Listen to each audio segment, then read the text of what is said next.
কাতি বিহু অসমৰ তিনিওটি জাতীয় উৎসৱৰ ভিতৰতে এটা অন্যতম বিহু হ'ল কাতি বিহু।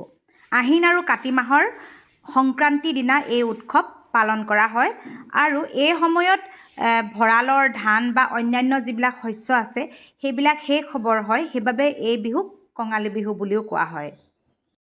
কাতি বিহু অসমীয়াসকলৰ কৃষিভিত্তিক এক লোক উৎসৱ।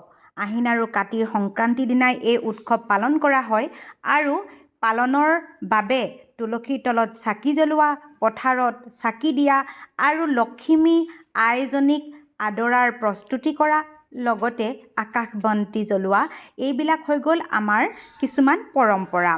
আৰু আমি গাঁৱত বাস কৰোঁ, সেয়েহে আমাৰ কাতি বিহুটো খুবেই প্ৰিয়। এয়া দেখা পাইছেনে, অকণমান পিঠা বনালোঁ আৰু লগতে সন্ধিয়া তুলসীৰ তলত চাকি বন্তি আৰু ফল মূলেৰে সৈতে এখনি মাহ প্ৰসাদৰ শৰায়ো আগবঢ়ালোঁ।